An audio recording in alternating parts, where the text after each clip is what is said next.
नमस्कार, मैं भावना कालरा योग शिक्षिका centre for meditation and yoga sciences की तरफ से आपके सामने एक वीडियो लेक्चर लेकर प्रस्तुत हुई हूँ for the course diploma in meditation and yoga science.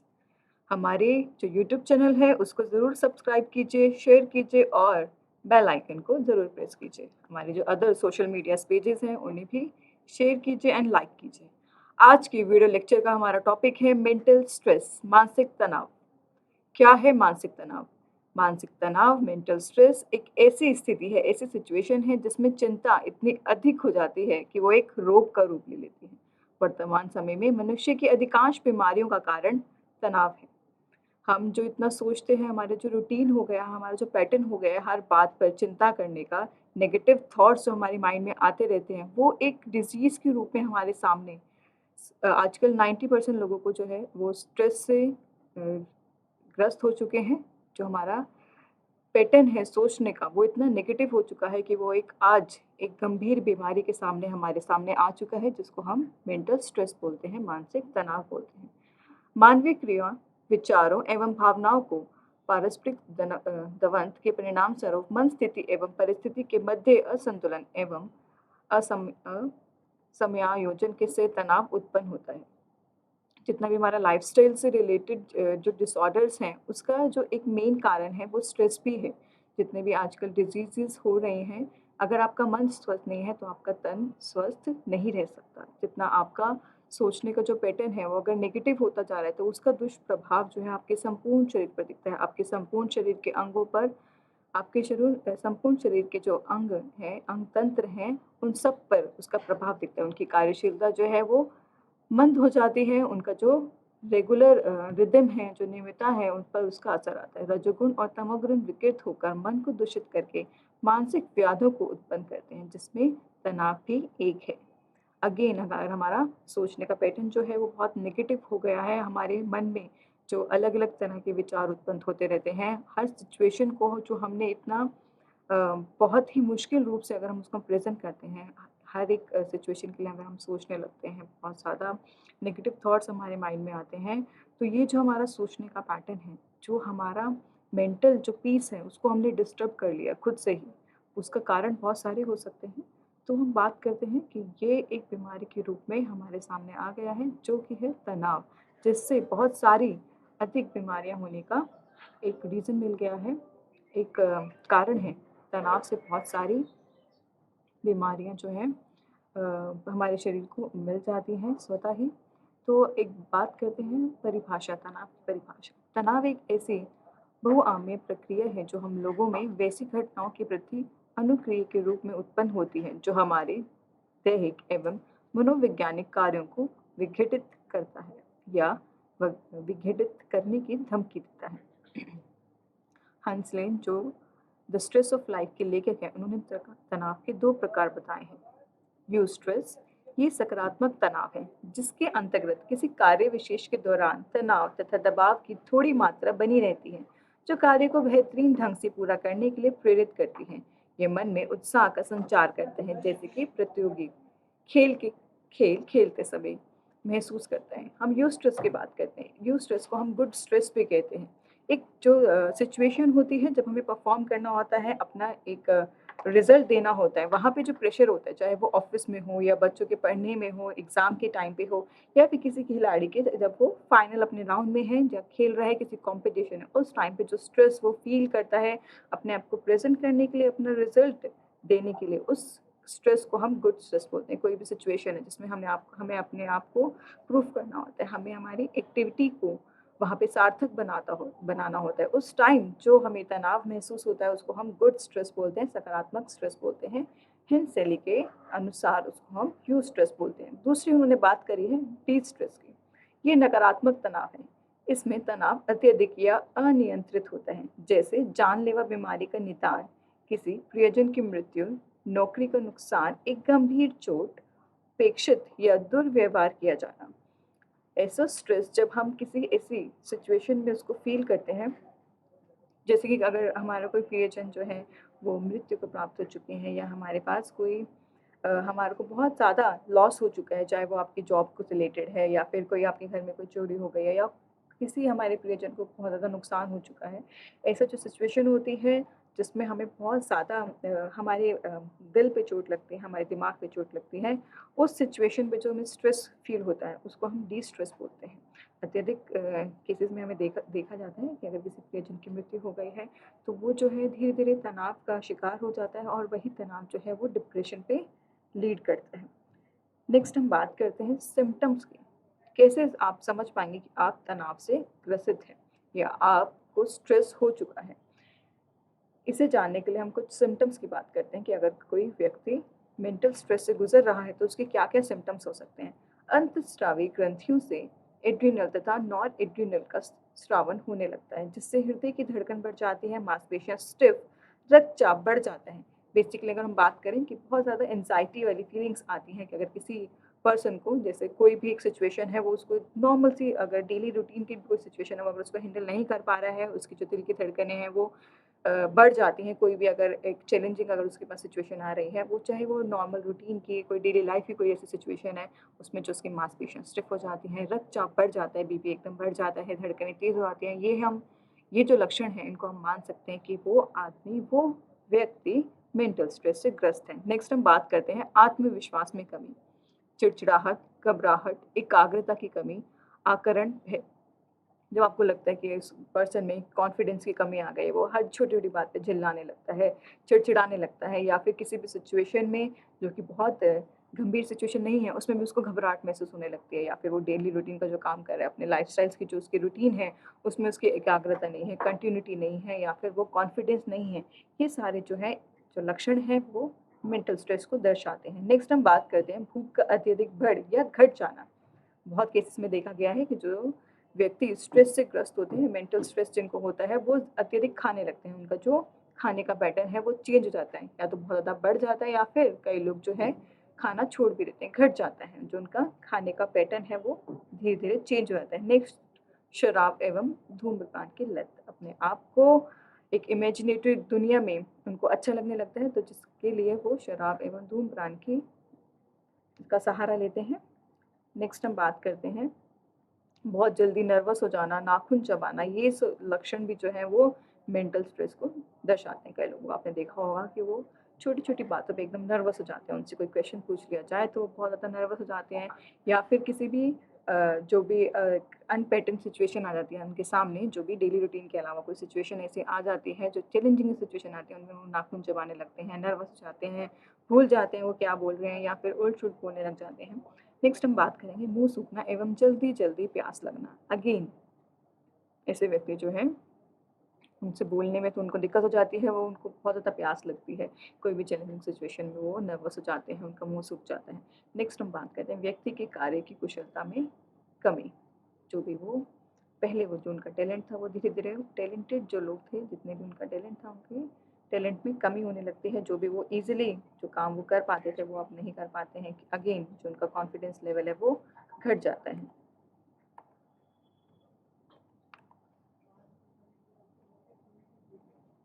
Next हम बात करते हैं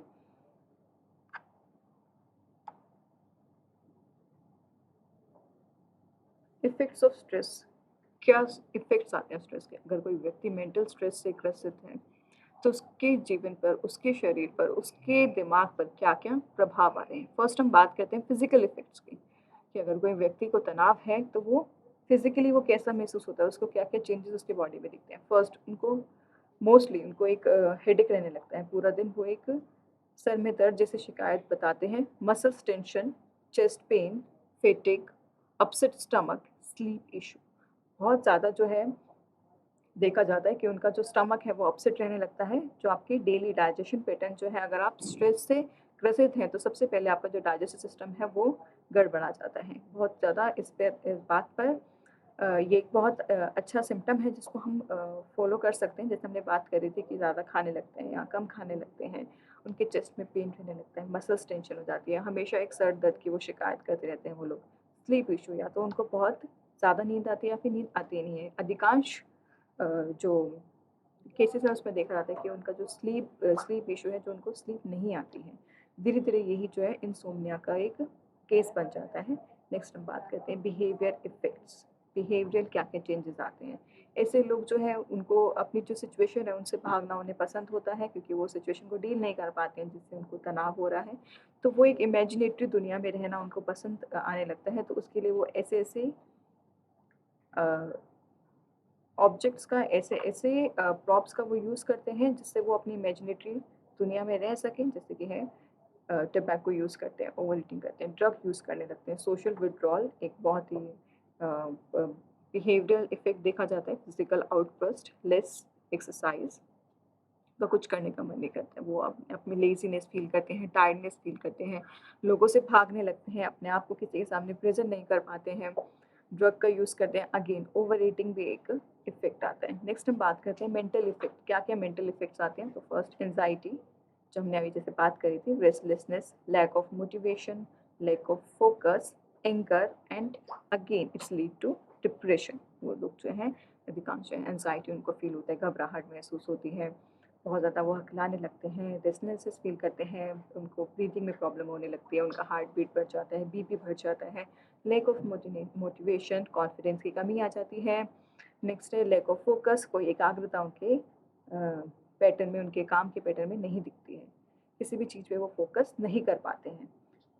नेक्स्ट हम बात करते हैं कारण की, क्या-क्या कॉजेज़ होंगे, क्या-क्या कारण होंगे मेंटल स्ट्रेस के? तो सबसे पहले हम बात करते हैं स्वास्थ्य संबंधित परेशानियाँ। अगर कोई व्यक्ति अपनी शारीरिक रूप से या मानसिक रूप से परेशान है, तो वो भी जो है उसको तनाव की तरफ ले जाता है। जैसे अगर शारीरिक रोग है, कोई भी शारीरिक रोग है, अगर कोई व्यक्ति का बहुत समय से वो उस शारीरिक रोग से अगर वो डील कर रहा है, तो वो एक समय में उसके लिए वो तनाव का एक कारण बन जाता है। नेक्स्ट हम बात करते हैं मानसिक अस्वस्थता तथा औषधियों के प्रति प्रतिकूल प्रभाव। कुछ-कुछ मेडिसिन्स जो हैं वो उस व्यक्ति को ऐसे इफ़ेक्ट डालते हैं कि वो अपने आप में ही एक तनाव का कारण बन जाता है। बहुत ज़्यादा लेज़ीनेस, टायर्डनेस फ़ील करते हैं। कुछ-कुछ औषधियों के ऐसे प्रभाव होते हैं या मानसिक अवस्था, जैसे कि कोई भी मेंटली अगर वो कुछ उनके साथ कुछ अच्छा नहीं चल रहा है मेंटली, अगर उनको कुछ प्रॉब्लम है, तो वो भी एक तनाव को लेके आते हैं, तनाव पे का कारण बनती है। पारिवारिक उत्तरदायित्व संबंधित कारण, भोजन की व्यवस्था, कर्ज, आर्थिक संकट, बच्चों की शिक्षा के दायित्व आदि। अगर कोई जिनके ऊपर बहुत ज़्यादा रिस्पॉन्सिबिलिटी होती है, जैसे अगर कोई फैमिली मेंबर जो है वो ही एक अकेला कमाने वाला है, अगर उसको ही सारे अपनी पूरी फैमिली की ज़िम्मेदारी उठानी है, या फिर उसके पास कोई लोन हो गया है या आर्थिक कोई संकट आ गया है, अननेसेसरी कोई खर्चा उनके पास आ गया है, जो भी उनके शेड्यूल नहीं था, जो भी उनका प्लान नहीं था, उसके अलावा, या फिर बच्चों की शिक्षा में अगर वो उस दायित्व को पूरा नहीं कर पा रहा है, उस रिस्पॉन्सिबिलिटी को पूरा नहीं कर पा रहा है, वो भी जो है एक कारण बनता है उसके स्ट्रेस का। नेक्स्ट हम बात करते हैं करियर बनाने के लिए श्रम, समय की कमी, कार्य के अतिरिक्त दबाव। यहाँ देखा जाता है अधिकांश जो यूथ हैं उनमें हम देखते हैं कि अगर वो किसी भी जो भी वो एग्ज़ाम्स की तैयारी कर रहे थे, अगर उसमें वो उसका रिज़ल्ट उनका मनचाहा नहीं आया है, या फिर वो जो जिस लक्ष्य तक पहुँचना चाहते थे उस लक्ष्य तक अगर वो नहीं पहुँच पाए हैं, तो वो धीरे-धीरे जो है वो स्थिति, वो दबाव जो उनके दिमाग पर था, मस्तिष्क पर था, वो तनाव का रूप ले लेते हैं। नेक्स्ट हम बात करते हैं असुरक्षा, बेरोज़गारी, परीक्षा में असफल होने का भय। ये भी जो है लीड करते हैं स्ट्रेस को। अगर किसी व्यक्ति जो है अगेन अगर उसके ऊपर कोई रिस्पॉन्सिबिलिटी है, या रिस्पॉन्सिबिलिटी नहीं भी है, पर अगर वो बेरोज़गार है, उसके पास कोई काम नहीं है कुछ करने के लिए, कोई कमाने के लिए कोई इनकम नहीं है, अगर उसको ये सब परेशानी है, या फिर परीक्षा में असफल होने का भय अगर बच्चों में अधिकांश देखा जाता है कि वो अगर उसने एक मन में भय बैठ जाता है कि वो असफल हो जाएँगे, तो ये सब भी तनाव की ओर बढ़ते हैं। ऐसी सिचुएशन में व्यवसाय या नौकरी का बार-बार बदलना, अगर बार-बार अब देखा जाए कि अगर नौकरी जो है वो स्टेबल नहीं है, बार-बार उनको हटाया जाता है, फिर वो दूसरी नौकरी के लिए भागते हैं, फिर वापस से वहाँ से अगर किसी भी कारण की वजह से उनको वहाँ से हटाया जा रहा है, तो एक स्टेबिलिटी अगर उनकी जॉब में नहीं है, तो वो भी एक कारण है, बन जाता है तनाव का। अकेलेपन का भाव, आपसी मनमुटाव, अगर फैमिली में किसी से नहीं बन रहा है, फैमिली में नहीं, अगर कोई दिक्कत आ गई है, या फिर फैमिली इश्यूज़ हैं, अगर वो अकेले हैं, आजकल देखा जाता है जो न्यूक्लियर फैमिलीज़ हैं, उनमें ये अधिकांश पाया जाता है। लोग किसी भी कारणवश जो यूथ है, या फिर जो फैमिलीज़ हैं वो अलग-अलग हो जाती हैं, तो आपस में मनमुटाव होने के कारण जो है एक सिचुएशन जो है, ये सिचुएशन भी तनाव की ओर ले जाती है। निराशा तथा जीवन में घटित अप्रिय घटना, कोई भी ऐसी एंड अनप्लीजेंट या फिर ऐसा चैलेंजिंग कोई सिचुएशन ऐसे आपके सामने आ जाती है, कोई भी जैसे किसी प्रियजन की मृत्यु या कुछ भी, अगर ऐसा कोई एक्सीडेंट जिसमें आप कोई बहुत बड़ा लॉस हो जाए या ऐसा कुछ जो स्थिति है उनमें भी वो स्थिति जो है लीड करती है तनाव। अब हम बात करते हैं योग द्वारा तनाव का प्रबंधन, कैसे हम योग के द्वारा अपने मेंटल स्ट्रेस को कंट्रोल कर सकते हैं। अगर वो नकारात्मक स्ट्रेस है तो उस पे हम कैसे काबू पा सकते हैं। तो फर्स्ट हम बात करते हैं षटकर्म की, क्लींजिंग प्रैक्टिसेस की, जिसमें फर्स्ट हम मानते हैं नीति, जिसमें हम जल नीति या सूत्र नीति, ये भी हमारे मस्तिष्क को शांत करता है, वहाँ पे जो एक्यूमुलेटेड जो कफ है उसको रिलीज़ करता है, वहाँ के नर्व्स जो है उनको स्टिमुलेट करता है, अगेन आपके ब्रेन का जो ब्लड सर्कुलेशन है वो इम्प्रूव होता है। नेक्स्ट है त्राटक, आत्मबल में वृद्धि। त्राटक जो है अगेन आपकी जो आइज़ की जो मसल्स हैं, आई जो आपकी फोरहेड की मसल्स हैं उनको सूद करता है, उनको स्टिमुलेट करता है। नेक्स्ट है कुंजल, अगेन कुंजल जो है आपके जो कफ एक्यूमुलेटेड है आपकी बॉडी में उसको रिलीज़ करता है, जितने भी टॉक्सिन्स हैं एक्यूमुलेटेड उनको रिलीज़ करता है। और अगेन ये आपके जो रिदम है उसको मेंटेन करता है आपकी बॉडी के, अगेन आपकी जो मेंटल हेल्थ है उसको स्टेबल करता है, उसको सुधारता है। नेक्स्ट हम सूक्ष्म व्यायाम की बात करेंगे, बुद्धि शक्ति विकासक, स्मरण शक्ति विकासक, मेधा शक्ति विकासक, क्रिया शक्ति विकासक, उदर शक्ति विकासक, अगेन आपकी जो बॉडी फंक्शनिंग है उसको इम्प्रूव करता है। नेक्स्ट हम बात करते हैं स्थूल व्यायाम की, देखा गति।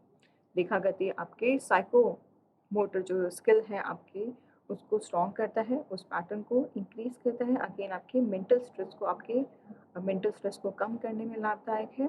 सूर्य नमस्कार, अगेन उसका ओवरऑल जो इफेक्ट है आपकी पूरी बॉडी फंक्शनिंग पे पड़ता है, आपके ब्रेन पे पड़ता है, आपके माइंड पे पड़ता है, आपके सारे बॉडी जो सिस्टम है उनके फंक्शनिंग को इम्प्रूव करता है, आपके पूरे बॉडी के माइंड के जो ब्लड सर्कुलेशन है उसको इम्प्रूव करता है, ऑक्सीजन लेवल को इम्प्रूव करता है, तो ऑटोमेटिकली आपका फिजिकल और मेंटल जो हेल्थ है वो उसको गेन करने में बहुत ही लाभदायक है। नेक्स्ट हम बात करते हैं आसनों की। आसन, कौन कौन से आसन हम कर सकते हैं। शशांक आसन, अगेन वेरी रिलैक्सेटिव आसन है, ये वेरी इफेक्टिव आसन है मेंटल स्ट्रेस को ओवरकम करने में। एंजाइटी जैसे जो इश्यूज हैं, जो सिम्टम्स हैं मेंटल स्ट्रेस के, उनको ओवरकम करने में ये बहुत ही लाभदायक है। वज्रासन, बालासन, जानुशीर आसन, सुप्त वज्रासन, सर्वांग आसन, मकर आसन, पवन मुक्त आसन, उत्कृष्ट आसन, हल आसन, मत्स्येंद्रनाथ आसन, धनुरासन, पश्चिमोत्तानासन, मत्स्य आसन, गोमुख आसन, पद्मासन, स्वास्तिक आसन, शलभासन। जब बात करते हैं ओवरऑल हमारे मेंटल और फिजिकल जो हेल्थ है उसको इम्प्रूव करता है, हमारे पैरासिम्पैथेटिक और सिम्पैथेटिक नर्वस सिस्टम है उसमें बैलेंस क्रिएट करता है। अगेन जो भी सिम्टम्स हैं उनको ओवरकम करने में हेल्पफुल है। हमारे जो ओवरऑल जो फिजिकल अगर हमारी हेल्थ ठीक हो रही है, हमारा गट जो है वो ठीक हो रहा है, हमारी जो डाइजेस्टिव सिस्टम, रेस्पिरेटरी सिस्टम है जो वो इम्प्रूव हो रहा है, चेस्ट पेन जैसी या फिर शॉर्ट ब्रेथनेस जैसी, एंजाइटी जैसे जो सिम्टम्स हैं उनको ओवरकम करने में हेल्पफुल करता है, हमारे डाइजेस्टिव सिस्टम को स्ट्रॉन्ग करता है, अगेन हमारे फूड पैटर्न को, हमारे बायोलॉजिकल क्लॉक को वापस से स्टेबल करने में, उसकी स्टेबिलिटी को वापस पाने में, उस कंटिन्यूटी को पाने में, उस रिदम को पाने में हेल्पफुल आसन हैं ये, जो कि अगेन हमारे मेंटल हेल्थ पर इफेक्ट आते हैं। नेक्स्ट हम बात करते हैं प्राणायाम की। फर्स्ट नाड़ी शोधन प्राणायाम, अगेन हम इसका बहुत ही ज़्यादा इफेक्ट आता है हमारे नर्वस सिस्टम पर। अगेन नर्वस सिस्टम पे इफेक्ट आने से अगेन हमारे जो ब्रेन का, माइंड का जो कनेक्टिविटी है, हमारी जो फिजिकल बॉडी और मेंटल बॉडी की जो कनेक्टिविटी है वो स्ट्रॉन्ग होती है। अगेन जितने भी फंक्शंस हैं हमारी बॉडी में जो हो रहे हैं, बॉडी फंक्शन, जितने भी ऑर्गन्स की जो फंक्शनिंग है वो इम्प्रूव होती है, सारे ऑर्गन्स की जो कार्यशीलता है उनमें इम्प्रूवमेंट आती है, वो ठीक ढंग से होने लगते हैं, जितने भी एंजाइम्स हैं, मेटाबॉलिज्म रेट है वो इम्प्रूव हो रहा है, जितने भी एंजाइम्स का सिक्रीशन है वो इम्प्रूव हो रहा है, ऑटोमेटिकली हमारे पूरे ओवरऑल जो बॉडी है वो स्टिमुलेट होती है, ठीक तरह से काम करने लगती है। नेक्स्ट हम बात करेंगे शीतकारी, अगेन जितने भी हमारे सिम्टम्स हमने बात करी थी मेंटल स्ट्रेस से, उनको ओवरकम करने में, उन पर काबू पाने में बहुत ही लाभदायक प्राणायाम है शीतकारी। एंजाइटी जैसे जो वो इफेक्ट हमारी बॉडी में आ रहे हैं, जो जो अधिक भूख और प्यास लगने वाले जो सिम्पटम्स हमने देखे कि स्ट्रेस में आ जाते हैं, उनको ओवरकम करने के लिए बहुत ही लाभदायक प्राणायाम है शीतकारी। नेक्स्ट हम बात करें ब्राह्मी प्राणायाम, हमारी बॉडी को काम करता है, हमारे नर्वस सिस्टम को स्टेबल करता है, एंजाइटी जैसे जो इश्यूज़ हैं उनको ओवरकम करने में, एंगर जैसे जो सिम्पटम्स हमने मेंटल स्ट्रेस में देखे हैं उनको ओवरकम करने में, उन पर काबू पाने में बहुत ही लाभदायक आसन है।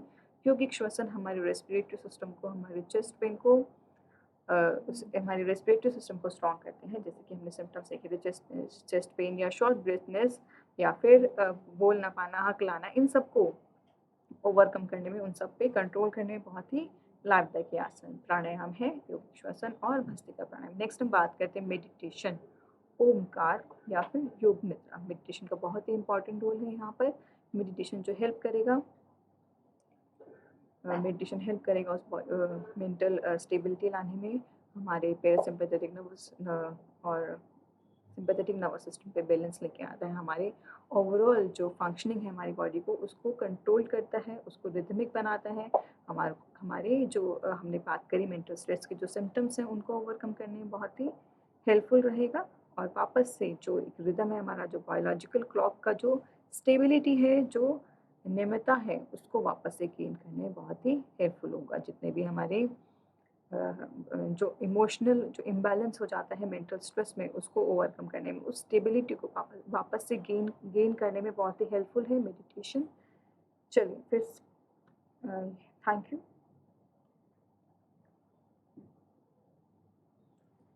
आज का हमारा टॉपिक यहीं ख़त्म हुआ।